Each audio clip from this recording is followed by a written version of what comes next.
Begini ya, jadi si Juwita pada waktu itu karena sudah turun menanyakan kenapa mengata-ngatai ibu saya dengan kata-kata yang tidak pantas.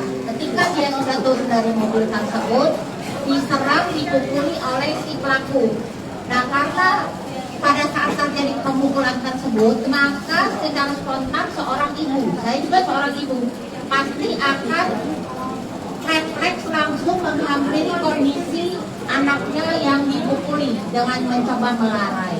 Nah, kalaupun memang ada hal-hal yang pemukulan tersebut, saya juga menonton video di situ, karena itu berat lawan ya. Jadi seorang laki-lakinya juga besar tinggi dengan memukul seperti yang kata Bang Horman tadi, Mike Tyson pukul, otomatis saya rasa ibu pun sudah tidak tahu apa lagi bagaimana melepaskan kondisi anak tersebut jangan sampai dipukuli.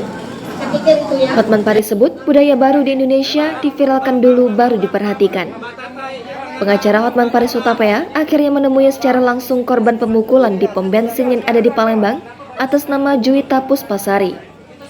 Pertemuan tersebut dilakukan di Resto Buntut Sunda Kang Ali di Jalan Jenderal Sudirman. Pertemuan tersebut dalam rangka program Hotman 911 yang merupakan pendamping hukum yang diberikan secara gratis. Juwita Puspitasari didampingi ibunya dan keluarganya beserta Titis Rahmawati, pengacara dari Juwita Puspasari.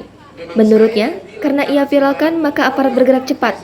Sudah banyak kasus yang diviralkan, baru aparat bergerak cepat seperti kasus pencurian coklat di Alfamart, kasus Sambo, kasus yang Juwita alami ini, dan kini yang terbaru ada kasus pelari ikut lomba maraton di Bali tapi hadiahnya belum dikasih.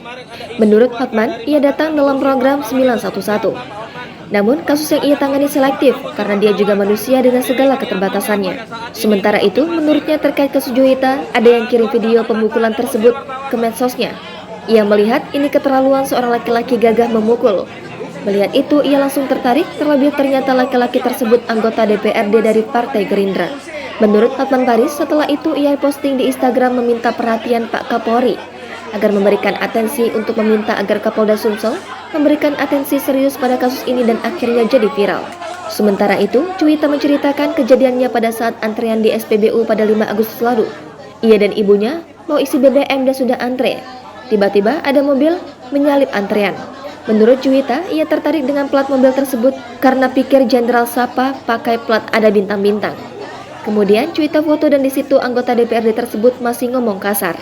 Setelah itu, Juwita langsung buat laporan ke Polsek IB1 pasal 351 penganiayaan. Dan setelah itu dilakukan visum. Namun, sudah berhari-hari dan bahkan sudah 2 kali si anggota DPRD tersebut dipanggil tapi mangkir. Jangan lupa subscribe, share, komen, dan like ya.